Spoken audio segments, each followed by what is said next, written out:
Rishi Sunak has vowed to deport migrants arriving in the UK without valid documents within days. So that's the quote there, within days. So far, we've had stop the boats, haven't we? Stop the boats, clear the asylum seeker backlog down to zero and deport them within days. It's bold stuff for Rishi Sunak. I suspect not many of you are, frankly, believing what he's saying, but we'll have to wait and see. The pledge comes after the government abandoned plans to house asylum seekers in a Pontins holiday park in Merseyside. There was local opposition. That is why I've been asking you, and you've been getting in touch in your droves, whether or not now you would back local referenda on whether or not migrant hotels should be in your area. It also comes as the Times have revealed that people from India are now the third largest contingent of migrants who've crossed the Channel in small boats so far this year. India, I think, a safe country. We even send them foreign aid, don't we? I find it quite strange that now we will be accepting lots of people from there in small boats. Heck of a long way to come as well, isn't it? Now, to get into all of this, I'm joined now by the Director of the Centre for Migration and Economic Prosperity, Stephen Woolfe. Stephen, I'll start with what I'm going in on anyway, which is about local referendums for migrant hotels. Do you think it's time for areas to put up or shut up? If you really do heart refugees, refugees welcome, big flags on the beaches and all of this stuff, get a vote on it in your area and those areas can have the hotels, because places like Pontins in Merseyside supposedly don't really want them.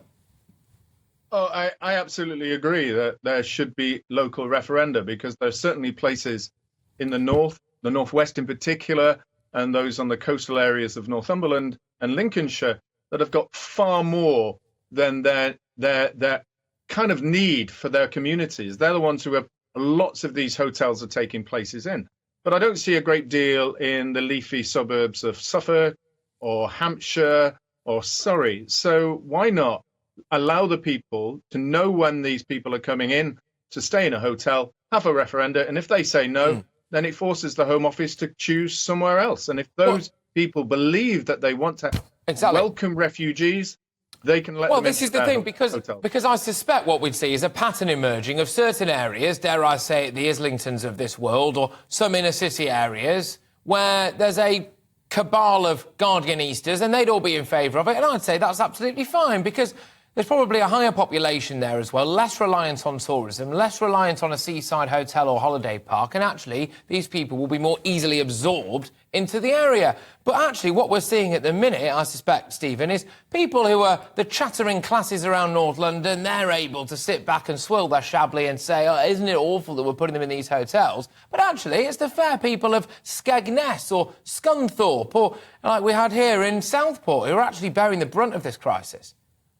Oh, absolutely. And the statistics and the figures are very clear that the vast majority of housing, whether it's under the companies that have got the contracts to house short-term accommodation for asylum seekers, or those moving them into slightly longer term into hotels, or indeed thereafter, when they're allowed to go into the communities where they're funded accommodation by councils, are in the poorer constituencies in the country.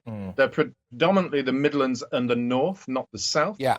And so it would make eminent sense that where the vast majority of those people claiming to be welcoming refugees are in the south, you could take Brighton, for example. You could take here in the as I said, those areas like Surrey, Suffolk, Hampshire. All of those should take them.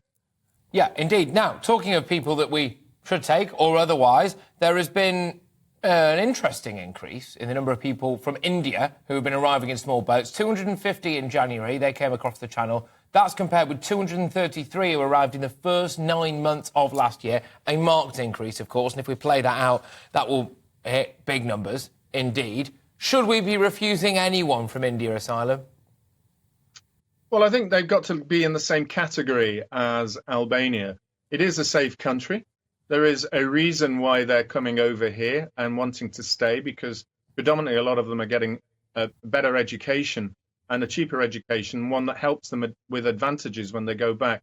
It's very interesting, though, Patrick, when you look at these numbers of Indian refugees. If you look at in the United States, those going across the borders now, coming up through Guatemala into Mexico, if you listen to the border forces of the United States, they are telling you that there is an increase of Indian citizens coming across into the United States through the southern borders. So there clearly is some form of strategy being used by people smugglers and those seeking to get advantages in Western nations. Yeah, We indeed. see- I did speak to an immigration lawyer earlier on, and what he said was what initially a lot of these people were doing, apparently, was trying to pay for rather expensive student visas in this country and then overstaying. He's saying now, potentially, they've recognised that they can save a bit of money, get a student visa in a poorer European nation, and then work their way through the continent and into Britain that way. He did also go on to say that, actually, we'd be amazed at the amount of people who overstay from places like Australia and, indeed, Canada, which does imply that on a global stage, Britain is regarded as somewhat of a soft touch. Just finally, Stephen, Rishi Sunak has said I'm vowing to deport people within just a few days. Well, that would rely on actually leaving the ECHR, getting Rwanda flights to take off. He's also vowed to stop the small boats and to reduce the asylum seeker backlog to nil. Do you believe any of it? Well, I believe he's got the intention to do it, and I understand from those people who work within government departments and the Home Office that there is a distinct pressure to try and achieve this. They're looking at retention of staff, changing technology, and working on legislation. What I would like to see, Patrick, in order for him to achieve that, is what is the legislation that he's seeking to get through Parliament? Does it mean that we leave the European Courts of Human Rights, or is there going to be some shenanigans that allows us to stay in that, and they think that there is a way of returning these people who fail asylum to their countries? Will he get agreements with the biggest countries of Afghanistan, Iran, Iraq, Somalia, for example, to be able to return those people? And finally, if he can't do that and he wants to return them to the first safe country, he needs a massive deal with the European Union. When is that going to happen? So it is eyes open. I believe he has the intention, but I need to see the legislation before I believe that he can achieve this. Stephen, thank you very much, as ever. Stephen Woolfe there, who is the Director of the Centre for Migration and Economic Prosperity. Look, lots of you have been getting in touch on this exact thought. Now, it's about migrant hotels. There's a few different areas that we can hit here when it comes to immigration, legal and illegal, into the country at the moment.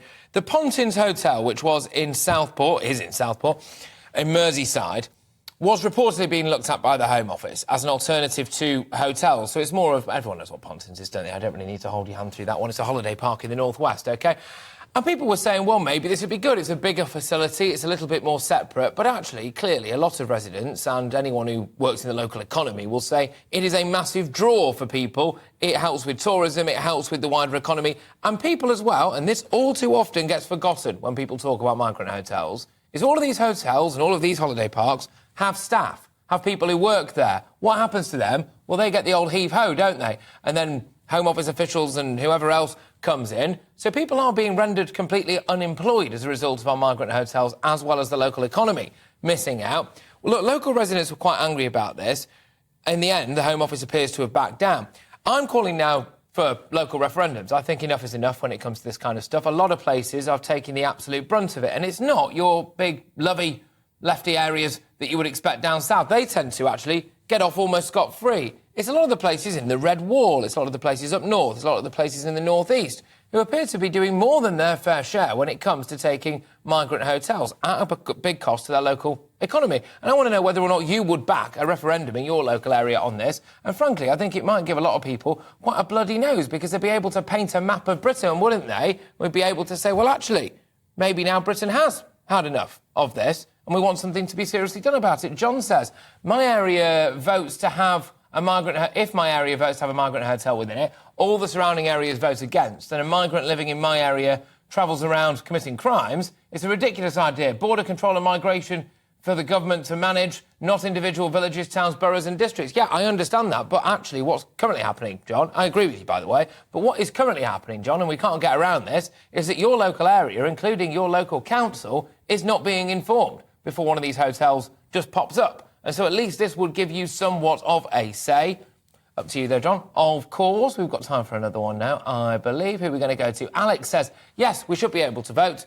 The country is full up and we don't want them. That's Alex's view. Now, it's interesting this, because I think what should happen there is you will get pockets of this country that do. Well, why not house them there then? That might seem like a solution, realistically.